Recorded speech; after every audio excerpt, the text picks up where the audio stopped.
សួស្តីប្រិយមិត្តទាំងអស់គ្នាថ្ងៃនេះឯមានលើកយករឿង Unfollow មកធ្វើការសម្រាយដែលសាររឿងដំបូងចាប់ផ្ដើមឡើងនៅឃើញតួឯកប្រុសរបស់យើងហាមីននឹងណាកំពុងតែគេងអូសទូរស័ព្ទមើល profile របស់បងហើយបន្ទាប់ពីអូសចុះឡើងឃើញតែរូបចាស់ៗហ្នឹងណាក៏រអ៊ូដែរថាហេតុអីបានជាគាត់នេះមិនធ្វើការផុសរូបថ្មីអញ្ចឹងយ៉ាងហោចណាស់ក៏អាច story ខ្លះទៅ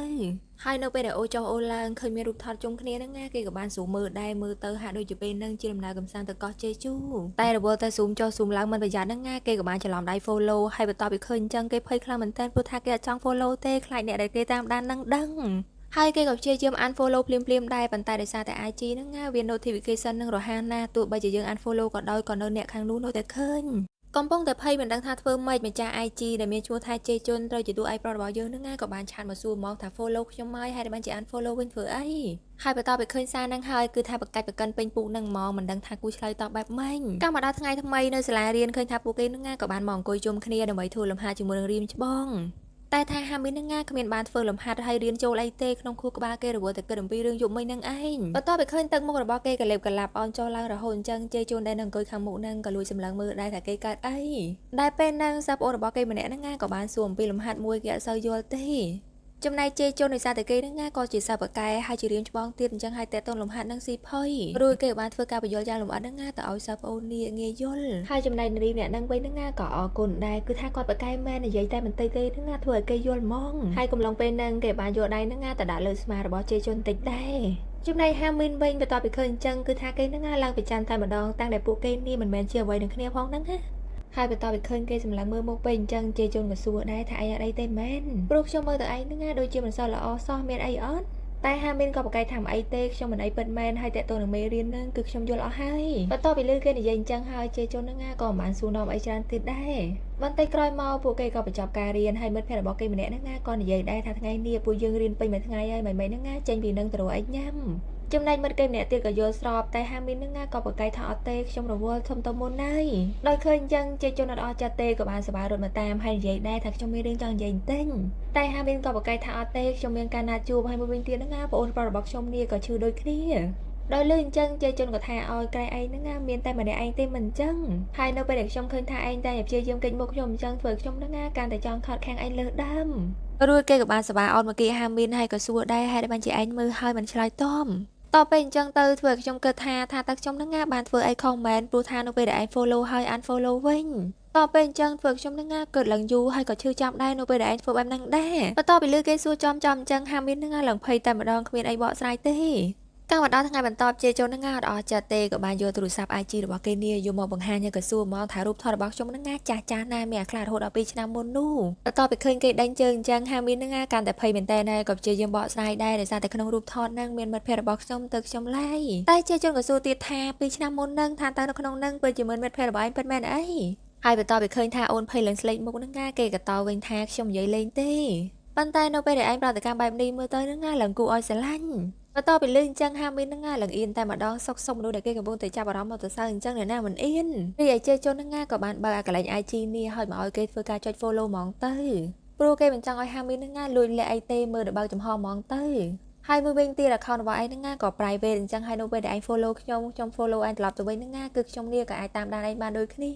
ាតើឃើញអញ្ចឹងហាមីនហ្នឹងណាកាន់តែភ័យទៀតហើយដោយសារតែឥឡូវនេះគេឲ្យមក follow នៅមុខគេអញ្ចឹងទៀតតែមកដល់ថ្ងៃបន្តពួកគេក៏បានញ៉ាំអីជុំគ្នាហើយបន្ទាប់ពីឃើញថាហាមីនផឹកតែទឹកអត់ផឹកសាហ្នឹងណាមើលគេក៏ថាឲ្យដែរឯងដូចកូនក្មេងអត់ផឹកសាអញ្ចឹងតែថាឥឡូវនេះឯងពេញវ័យហើយយ៉ាងហោចណាស់ហ្នឹងណាគូទៅរៀនផឹកសាដើម្បីចូលចំណោមសង្គមខ្លះទៅបើមិនហ្នឹងណាចាំបងចាឯងមកកៅដោយឃើញអញ្ចឹងហាមីននេះក៏ព្យាយាមបកកាយដែរគេអត់ចង់ផឹកទេដោយសារតែគេមិនដែលផឹក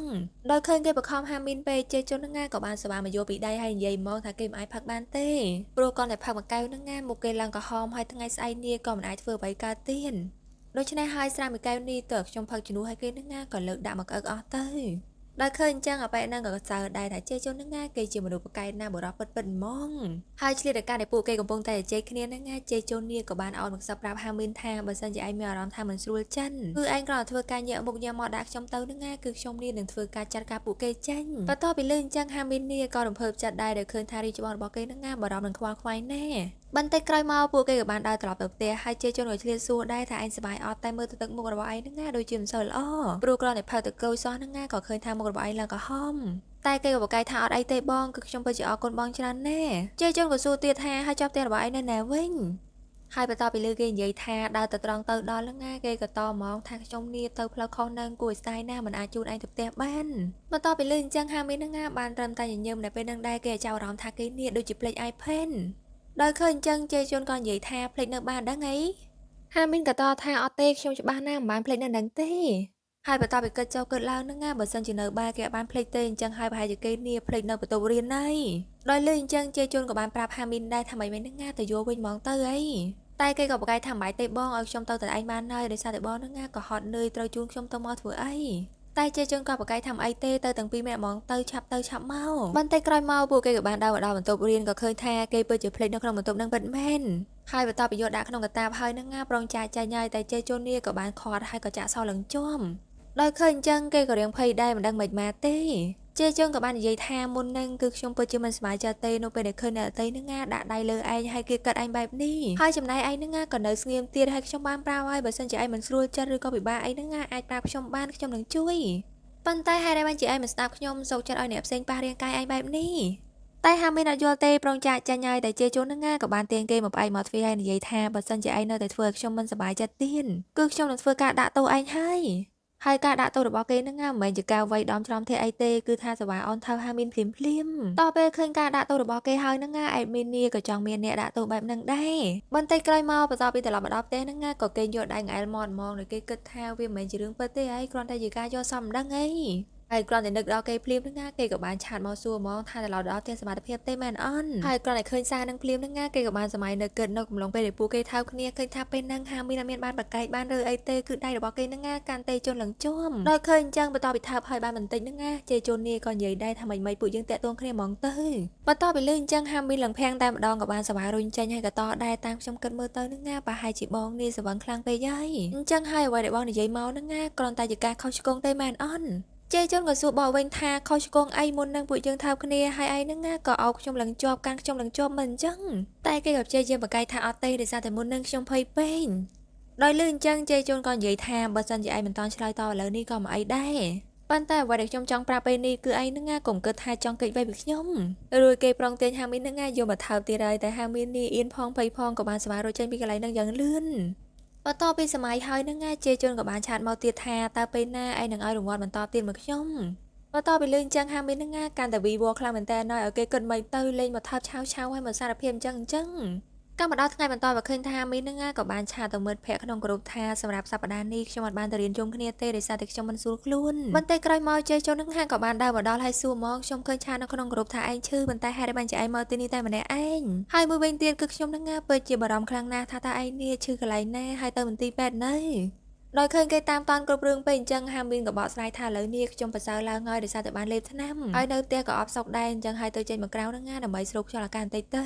បន្ទាប់ពីលឺអញ្ចឹងជេជុនហ្នឹងណាក៏ធូរចិត្តហើយក៏បានសួរទៀតតែខ្ញុំមានអារម្មណ៍ថាដូចជាឯងនេះកំពុងព្យាយាមគេចមុខខ្ញុំដល់ពេលអញ្ចឹងទៅខ្ញុំឆ្ងល់មែនតើថាតើការសារភាពរបស់ខ្ញុំហ្នឹងណាវាអាក្រក់ខ្លាំងណាស់មែនហាមីនក៏តថាវាមិនមែនអាក្រក់អីទេគ្រាន់តែខ្ញុំហ្នឹងណាវាមិនចូលចិត្តបែបហ្នឹងបន្ទាប់ពីលឺអញ្ចឹងជេជុនក៏តាមសួរទៀតថាបើមិនចូលចិត្តមែនហ្នឹងណាហេតុអីបានជាទៅឆែក IG ខ្ញុំនេះរូបថតចាស់តាំងតែពី2ឆ្នាំមុនហើយនឹងព្យាយាមឆែកអ្វីគ្រប់យ៉ាងតាក់ទងនឹងខ្ញុំហើយមួយវិញទៀតនៅពេលដែលពួកយើងថើបគ្នាហ្នឹងណាគឺឯងនេះខ្ញុំឡើងជាប់ហើយមួយវិញទៀតខ្ញុំក៏បានផ្ដាំប្រាប់ឯងទៀតថាកុំឲ្យរតនាចោលខ្ញុំហើយគេប្រងលូកដៃទៅកាន់ដៃហាមីនហ្នឹងណាតែក៏មានរីម្នាក់ទៀតនេះដើរចូលមករួចគេក៏បាននិយាយទៅជេជុនថាបងនៅទីនេះធ្វើអីខ្ញុំខំដើរលួចបងឡើងយូរជេជុនក៏តដែរថាខ្ញុំនឹងរវល់ជាមួយនឹងសិស្សប្អូនបន្តិចទៀតទៅវិញហើយបន្ទាប់ពីលឺអញ្ចឹងនារីម្នាក់ហ្នឹងក៏បានណែនាំខ្លួននៃគេហ្នឹងណាមានឈ្មោះថាហ៊ីជីនហើយគេនេះក៏បានលឺរឿងរ៉ាវរបស់ហាមីនហ្នឹងណាពីជេជុនប្រាប់គេច្រើនណាស់បន្ទាប់ពីលឺអញ្ចឹងគេក៏រាក់ទាក់ទៅវិញហើយនៅពេលដែលឃើញថាពួកគេកាន់ដៃកាន់ជើងគ្នាអញ្ចឹងណាគេក៏គិតដែរថាអ្វីដែលជេជុននិយាយដាក់គេទាំងអស់ហ្នឹងគ្រាន់តែជាការលេងសើចប៉ុណ្ណោះដែលពេលហ្នឹងជេជុនក៏បាននិយាយទៅហ៊ីជីនថាឥឡូវហ្នឹងនាងទៅមុនទៅខ្ញុំត្រូវនិយាយជាមួយនឹងហាមីនបន្តិចទៀតបានទៅដោយលឺអញ្ចឹងគេក៏បញ្ជាក់ជេជុនថាកុំយឺតណារួចគេក៏បានស្វាដើរចេញទៅដែលពេលហ្នឹងជេជុនហ្នឹងប្រងនិយាយអំពីរឿងដែលគេសារភាពនេះបកស្រាយតែហាមីនហើយតែហាមីននេះក៏បានសួរកាត់វិញហ្មងថាអ្វីដែលបងបានធ្វើដល់ខ្ញុំហ្នឹងគ្រាន់តែជាការលេងសើចមែនព្រោះតាមតែខ្ញុំគិតនៅពេលដែលបងលេងសើចផ្លូវអារម្មណ៍របស់អ្នកអតីប្រហែលជារីករាយណាស់ប៉ុន្តែខ្ញុំមិនមែនបែបហ្នឹងហើយចំពោះរឿងដែលពួកយើងត្រូវរៀនក្រុមជាមួយគ្នាហ្នឹងណាខ្ញុំមិនទៅទេដោយសារតែអារម្មណ៍ខ្ញុំមិនល្អមិនចង់ឲ្យខូចការតែថាយ៉ាងណាក៏ដោយគឺខ្ញុំក៏អរគុណបងសម្រាប់អ្វីៗគ្រប់យ៉ាងបន្ទាប់ពីឃើញអញ្ចឹងជេជូនហ្នឹងណាក៏សែតតែគេនេះក៏បានព្យាយាមបកស្រាយបានត្រឹមតែអង្គុយសម្លឹងមើលគេចាក់ចេញ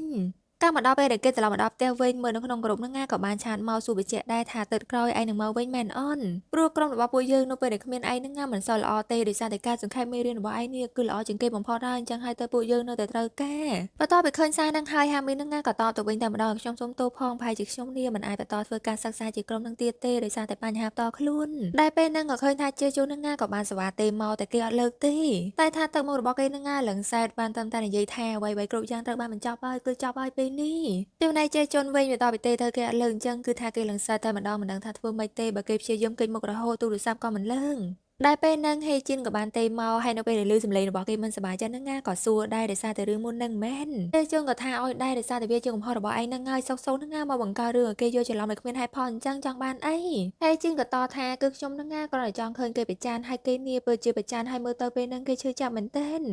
ហើយចំណែកបងវិញហ្នឹងណាខ្ញុំក៏មិនដែលឃើញថាបងនេះអស់សង្ឃឹមដូចពេលនេះដែរជេជុនក៏តថាឥឡូវហ្នឹងណាគេរត់បាត់ហើយប៉ុន្តែឯងដឹងអត់ថាខ្ញុំនេះមិនអាចអនុញ្ញាតឲ្យគេហ្នឹងណារត់គេចពីខ្ញុំបែបនេះទេកាលមកដល់ថ្ងៃបន្តឲ្យឃើញថាហាមីនហ្នឹងណាកំពុងតែអង្គុយរៀនក៏ឃើញថាមិត្តរួមក្រុមរបស់គេនេះក៏បានទេមកសួរមកហេតុបានជាសុកឯងចាកចេញពីក្រុមរបស់ពួកយើងអញ្ចឹងហាមីនក៏តថាដោយសារតែខ្ញុំហ្នឹងណាមានបញ្ហាភ្លាមហើយមិត្តរួមក្រុមរបស់គេក៏បានបន្ថែមទៀតឯងដឹងអត់គ្រាន់តែឯងចាកចេញភ្លាមហ្នឹងណាពួកយើងទាំងអស់គ្នានេះស្ទើរតែឈួតហើយឯងដឹងអត់ហើយចំណែករៀនច្បងជេជុនហ្នឹងណាគឺបារម្ភពីឯងខ្លាំងណាស់ហើយមួយវិញទៀតប្រហែលជាឯងនេះមានរឿងអ្វីយល់ច្រឡំជាមួយនឹងគាត់ហើយឯងមានរឿងអីជាមួយនឹងគាត់មែនតែគេក៏បានបកស្រាយទេក៏បានតទៅថាខ្ញុំរវល់ហើយអញ្ចឹងហើយប៉ុណ្ណឹងបានហើយរួចគេក៏បានកើតម្នាក់ឯងថាតើគាត់ហ្នឹងណាពិតជាបារម្ភហើយវាជារឿងយល់ច្រឡំមែនអីតែដោយសារតែតានតឹងពេកហ្នឹងណាគេក៏បានសប្បាយដែរចេញពីបន្ទប់នឹងទៅស្រូបខ្យល់អាកាសនៅខាងក្រៅបន្តិចតែគេបានចាប់អារម្មណ៍ថាជេជុននៅនឹងទេហើយគ្រាន់តែក៏លើឃើញភ្លាមហ្នឹងណាប្រុងសប្បាយដល់ចេញទៀតហើយតែជេជុនហ្នឹងណាក៏ខាត់ហើយក៏និយាយដែរថាឥឡូវនេះខ្ញុំរកឃើញហើយឲ្យឯងទៅណាទេតែគេក៏ព្យាយាមកន្លោះដៃហើយក៏តដែរថាខ្ញុំគ្មានអារម្មណ៍លេងសើចជាមួយនឹងបងទេបានហើយបន្ទាប់ពីលឺអញ្ចឹងជេជុនសួរវិញថាតើខ្ញុំហ្នឹងណាដូចជាមនុស្សដែលប្រកែកលេងសើចណាស់មែនដោយសារតែដំបូងអ្នកដែលធ្វើការ live រូបរបស់ខ្ញុំហ្នឹងណាគឺជាឯងថាតើពេលហ្នឹងគឺឯងនេះរីករាយខ្លាំងណាស់មែននៅពេលដែលធ្វើឲ្យខ្ញុំមានអារម្មណ៍បែបនេះហាមិនក៏សួរបបវិញថាហើយចោះរឿងរបស់បងកាលពីថ្ងៃមិញហេតុអីបានជាបងនេះឲ្យគេកាន់ដៃតាមចិន